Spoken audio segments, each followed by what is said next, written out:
વડોદરામાં દુનિયાની સૌથી મોટી સોલર ડિશ સ્થાપિત કરવામાં આવી છે અને અત્યાધુનિક 500 ચોરસ મીટરની સોલર ડિશની મદદથી આજ દરરોજ 2000 લોકોની રસોઈ તૈયાર કરી શકાશે અને સાથે જ 100 ટનનો એસી પ્લાન્ટ પણ ચલાવી શકાશે। આ પ્રોજેક્ટની સૌથી મોટી ખાસિયત એ છે કે તેના ઉપયોગથી ગેસ અને વીજળીના બિલમાં ધરખમ ઘટાડો થશે અને બિલ શૂન્ય થઈ જશે। पर्यावरण अनुकूल आ टेक्नोलॉजी कार्बन उत्सर्जन घटाडवामां अने ऊर्जाना खर्चने बचाववामां खूब ज मददरूप साबित थशे। सौर कॉन्ट्रेक्टर ए एक उपकरण छे जे सूर्यप्रकाशना मोटा विस्तारने नाना बिंदु अथवा रेखा पर केंद्रित करवा माटे अरीसानो अथवा लेन्सनो उपयोग करे छे जे तीव्र गरमी उत्पन्न करे छे अने तेनो उपयोग वीजળી उत्पन्न करवा अथवा औद्योगिक प्रक्रियाओ माटे अथवा सौर कुकर में खोराक रांधवा माटे पण थाय छे, जेम के पेरोबोलिक डिश अथवा ल्यूमिनेसન્ટ अने कॉन्सन्ट्रेटर। अगाऊ मुनि सेवा आश्रम में रोजे रोज अंदाजे 1000 किलो लाकडानो उपयोग थतो हतो, जेना कारणे खर्च में वधारो थतो हतो ने पर्यावरणने पण नुकसान पहोंचतुं हतुं। हवे सौर डिश कार्यरत थता लाकडानो उपयोग संपूर्णपणे बंध थशे, जेना परिणामे कार्बन उत्सर्जन में घटाडो थशे अने पर्यावरण वधु सुरक्षित बनशे।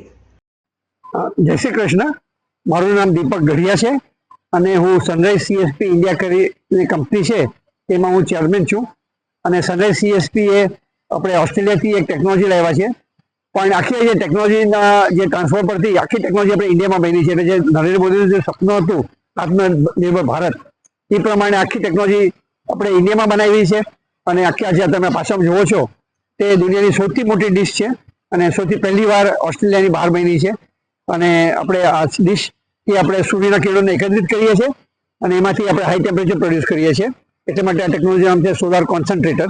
અને હાઈ ટેમ્પરેચરમાંથી આપણે ત્યાં સોલાર બોઇલર મૂકી એનાથી સ્ટીમ બનાવીએ છીએ અને સ્ટીમ પછી અત્યારે એ લોકોનું જે એર કન્ડિશનિંગ પ્લાન્ટ છે વેપર ચિલર તેમાં જાય છે અને એમાંથી અત્યારે એર કન્ડિશનિંગ કરીએ છીએ। એટલે અત્યારે આપણે એક ડિશથી 100 ટનનું એર કન્ડિશનિંગ કરી શકીએ। અત્યારે આપણે અહીંયા આગળ 2 ડિશ લાગી છે, એમાંથી આપણે 200 ટનનું એર કન્ડિશનિંગ કરીએ છીએ અને આશરે એમાં સોલાર સ્ટીમથી લોન્ડ્રી પણ ચલાવી, રસોઈ પણ કરી, સ્ટરલાઇઝેશનમાં વાપરી, ગરમ પાણી માટે કરી। એટલે આ ટેકનોલોજી આપણા દેશ માટે બહુ જ લાભદાયક છે અને આપણે ગામડે ગામડે આ ટેકનોલોજી લાવી અને જે ડિસેન્ટ્રલાઇઝ પાવરનો આપણે જે પ્રોજેક્ટ કરવો છે તે કરી શકશું। અને આ ટેકનોલોજીને બનાવવા માટે મદદ કરી છે રોટરી ક્લબ ઓફ બોમ્બે પિયર, જેમણે 1.6 કરોડ રૂપિયાની આપણને ગ્રાન્ટ આપી મુનિસ આશ્રમને। અને રોટરી ક્લબને અપાર કેબલ કરીને જે કંપની છે તે લોકોએ CSRના અંદર ફંડિંગ આપ્યું। એટલે this is a cooperation between industry, જેને CSR ફંડિંગ આપ્યું, રોટરી ક્લબ જે પૈસા લઈ અને આશ્રમને આપ્યા, જે હોસ્પિટલ ચલાવવા માટે, કેન્સર હોસ્પિટલ ચલાવવા માટે, એક્રેડિશન લેવા માટે, અને આપણે કંપની જે છે એ નવી યુનિક ટેકનોલોજી લઈ આવી જે ખાલી આશ્રમમાં નહીં પણ આખા દેશ માટે મદદરૂપ થઈ શકશે। આપણે આજે તમે ડિશ જુઓ છો તે બહુ રીતે યુનિક છે। એટલે not only it is made in India, પણ એમાં આપણે એક ડિશ છે તે 7 માળા જેટલી ઊંચી છે અને સૂર્યમુખી ફૂલની જેમ સૂરજ પડે રીતે ડિશ 2 ડાયરેક્શનમાં ફરે છે અને 380 અરીસા છે જે બધા લાઇટને કોન્સન્ટ્રેટ કરીને 1700 ડિગ્રી ટેમ્પરેચર ક્રિએટ કરે છે। અને આ ટેકનોલોજી એવી છે કે કંટ્રોલ રૂમ છે તેમાં તમે ખાલી જગ્યાનું ને લોકેશનનું લેટિટ્યુડ લોંગિટ્યુડ આપી દો તો એ સોફ્ટવેર આપણે ડિશને કમાન્ડ આપે કે કઈ રીતે ફરવું, કારણ કે સૂર્યની સ્પીડ પ્રમાણે ફરવું 2 ડાયરેક્શનમાં। સાથે સાથે એ કંટ્રોલ પણ કરે છે કે તમારું જે ટેમ્પરેચર થાય છે સ્ટીમનું, કે કેટલા ટેમ્પરેચર કેટલા પ્રેશર પહોંચ્યું છે। કાલે ઉઠીને હવા વધી જાય તો એને કમાન્ડ આપે કે તું સુઈ જાય, કારણ કે આપણે બહુ હવા આવશે તો તું કદાચ છતરી ઉડી જશે।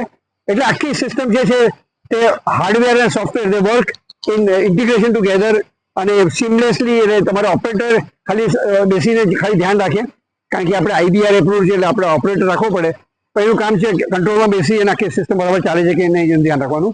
એટલે ફૂલી ઓટોમેટિક સિસ્ટમ છે।